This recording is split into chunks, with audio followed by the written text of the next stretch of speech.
Every now and then you run across a town with a name that speaks directly to you, a name that invokes your curiosity, pulling you in. Until you finally realize you'd rather skip your final destination than miss out exploring some exotic new place you discovered by chance on a whim. Hey sightseers, Sightseeing Sally here. I'm with Marty and Mocha. They're in the truck staying where it's warm. And today we're exploring an old desert town west of White Sands Missile Range here in New Mexico called Truth or Consequences, or as the locals call it, TRC.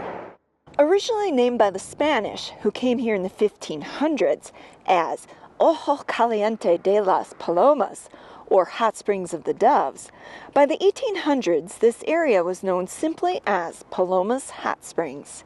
Then in 1916 the town became incorporated as Hot Springs. Today it's known by the name Truth or Consequences. How the town got its name is an interesting story, one we'll get into later in the video. If you've been following our adventures, you'll know that we recently explored 3 former mining boom towns here in New Mexico: Lake Valley, Hillsboro, and Kingston.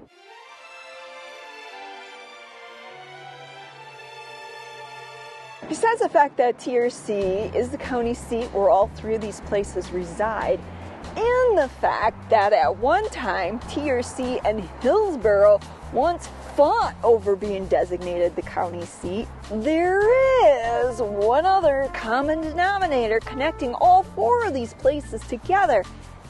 And if I may add, the main reason we decided to explore TRC, and that is Sadie Orchard. This here, by the way, is the courthouse that was built after Hot Springs became officially the county seat.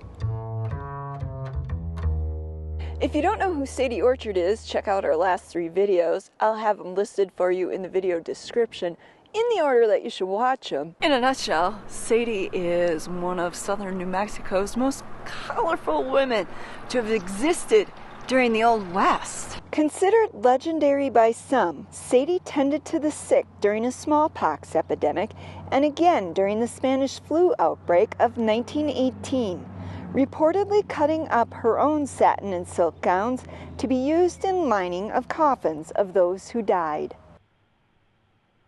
Since we've already covered 3 out of the 4 places that she's been connected to, it just didn't feel right to leave the area without coming here.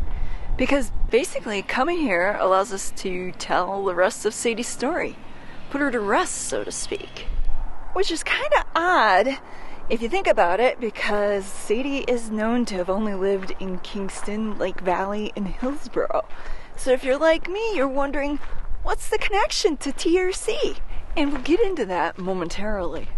First, I want to give a quick shout out to Richard in Arizona and Matthew in Wales of the United Kingdom for tipping our trip jar. Additionally, I want to give a shout out to Robert Bryant for becoming our latest patron on Patreon.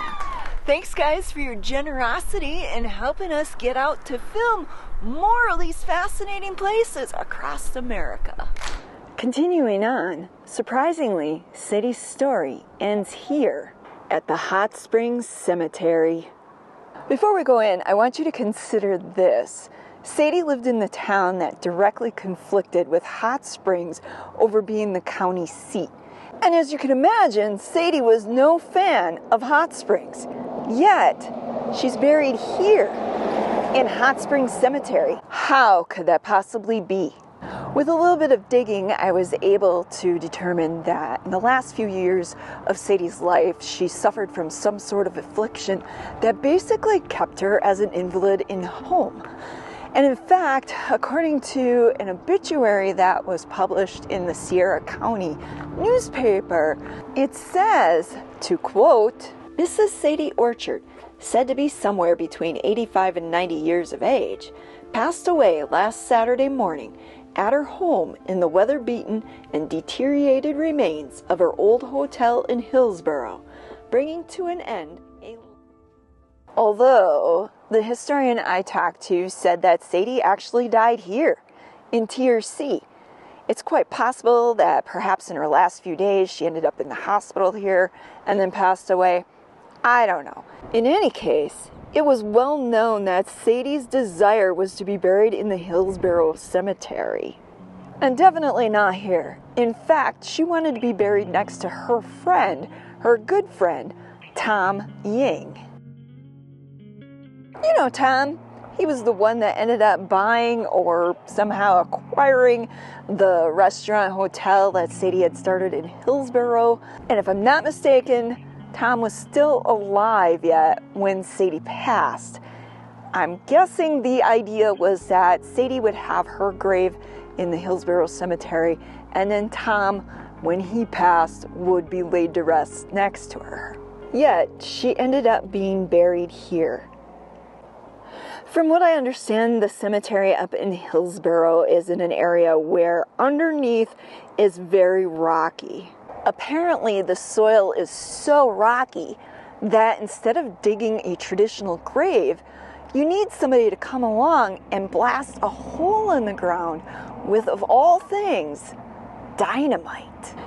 Now, according to that previously mentioned obituary, apparently at the time of Sadie's passing, there no longer was anyone available or who could blast open a grave. However, that's not quite exactly the truth. What really happened that was not mentioned in the obituary is that Sadie died broke. There wasn't any money left. After years of generously supporting her community, she just didn't have enough to cover the cost of her burial before her estate could be settled. Ironically, since at the time Hot Springs was the county seat, and for whatever reason, the community of Hillsborough couldn't provide Sadie with a proper burial site, she ended up being buried here, in a pauper's grave. Interestingly enough, at some point, somebody generously provided this headstone and a sort of monument for her. I wasn't able to confirm directly, but one source says that it was the generosity of the Geronimo Springs Museum here in town. And that, sightseers, is the end of the Sadie Orchard story. May she rest in peace.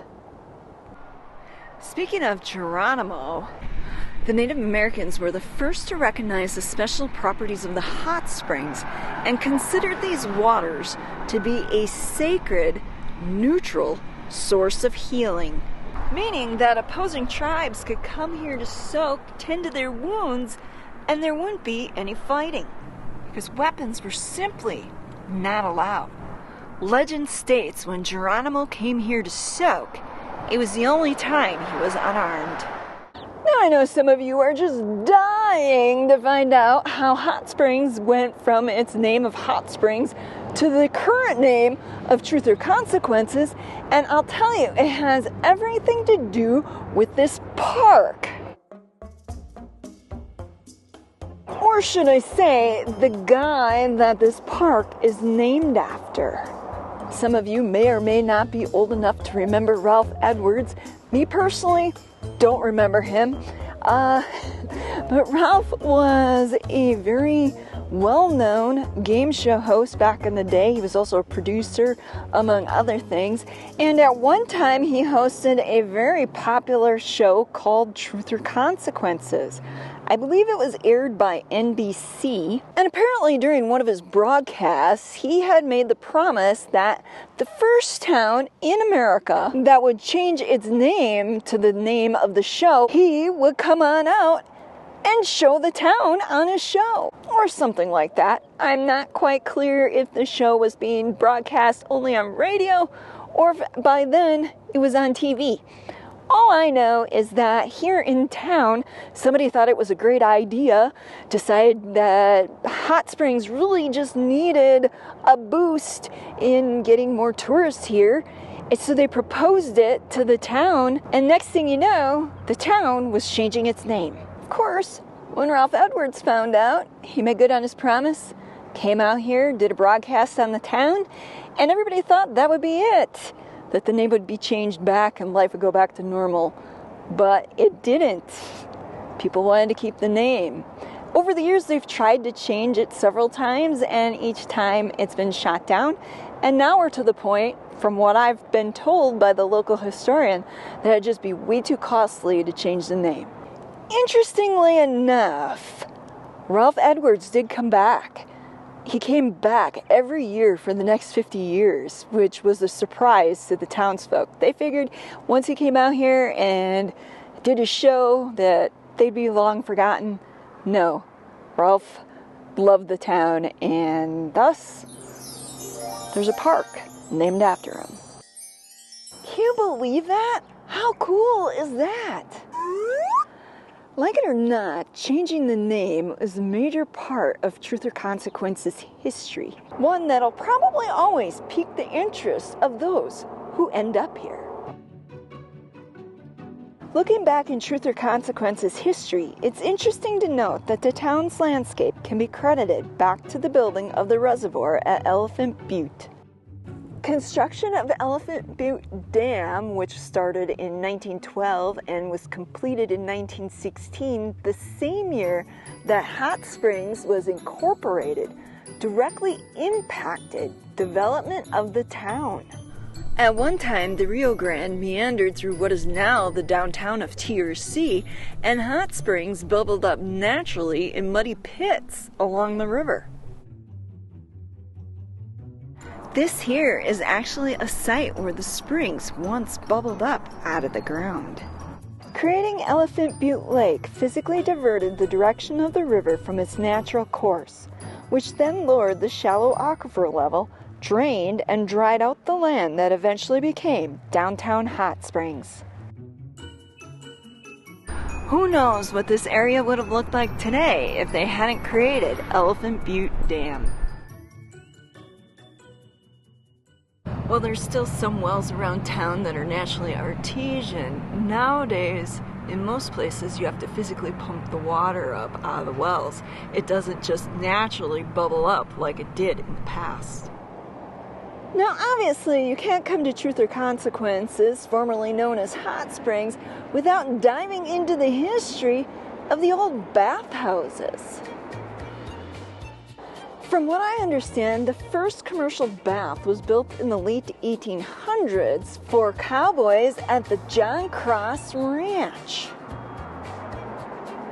In the 1900s, the town's popularity increased as people were looking for places providing health and wellness, cures, rejuvenation from the things that ailed them. Many of the town's original historic bathhouses that are still open and standing today were built back in the 1920s and 1930s, back when hot mineral water treatments were accepted by the medical practice as being legitimate treatments. Believe it or not, in its heyday prior to World War II, Hot Springs, New Mexico had about 40 spas and resorts in town, with a lot of them being the traditional motor court, reminiscent of Route 66 days. Since we're here, might as well go check out a few of them a little bit closer, see what they're all about. Our first stop, the Charles Motel and Spa. The motel started with the building of apartments in 1931 for families bringing loved ones to the Carrie Tingley Hospital for crippled children. Then, during the mid-30s, the owners created a medical soaking facility mainly for people suffering from polio. Named after a son who was lost in the war, the facility you see here was finished in 1939. Today, you can still book a soak in one of their historic medical baths or spend the night in one of their themed rooms like the Rainforest Rendezvous or the Mid-Century Mystic. You even have the option of soaking in one of their rooftop tubs with an open view of the skies. Now that sounds like something I'd want to do. Might have to book myself a soak when I'm done with this video. Our next stop is the Blackstone Hot Springs, Lodging and Baths. For those of you looking for a more Romanesque, modern sort of ambiance, there's the Blackstone Hot Springs. Originally built in 1920, it had the name Star Rooming House. From there, the business expanded in the 1940s, creating 2 additional buildings known as the Blackstone Apartments and Bars. Now it appears they're expanding once again.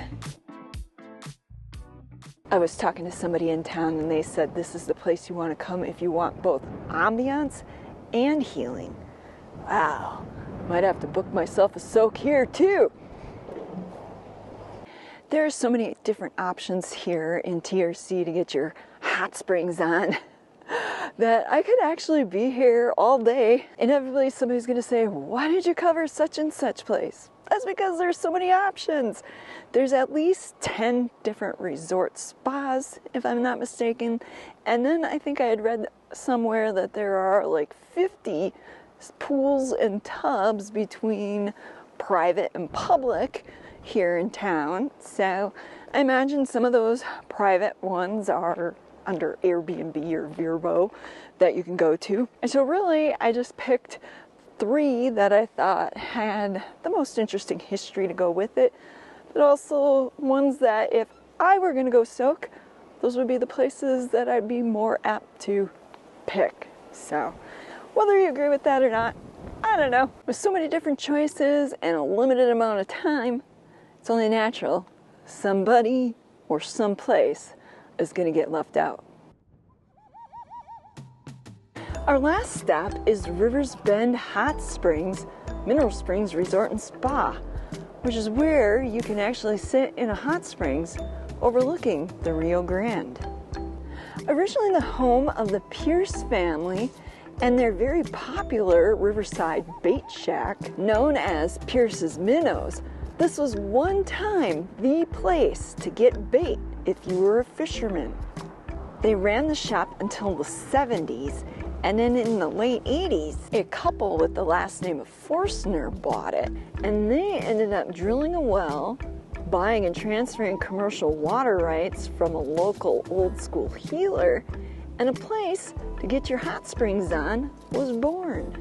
Seriously, who wouldn't want to soak in hot springs overlooking the river? Speaking of old school healers, have you ever heard of Magnolia Ellis? A healer with a special gift, people claim to have felt electricity when Magnolia put her hands on them.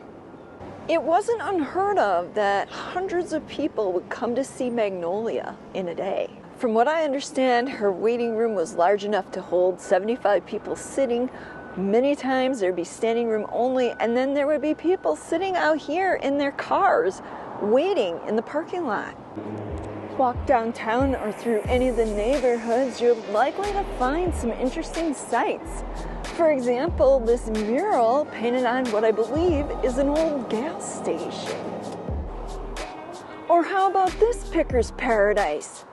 A store by the name of Junkology. Any place that's got aliens standing out front, I'm in. When it comes right down to it, Truth or Consequences, like its name, is really a unique, quirky little town. Maybe even a little weird, but in a good way. Kind of like being able to get both Mexican and American food at a drive-in. I mean, where else can you find yourself an old weather-beaten Jag just sitting there, parked out in the sun? Or fence art made from old bottles and other discarded bits. Things have changed considerably since this hot springs town first became known as a center of wellness and healing. Many of the original motor courts no longer exist. However, with a name like Truth or Consequences, changes or not, it's worth your time to stop in for a look. You may find the gems hidden here are worth staying longer than you think.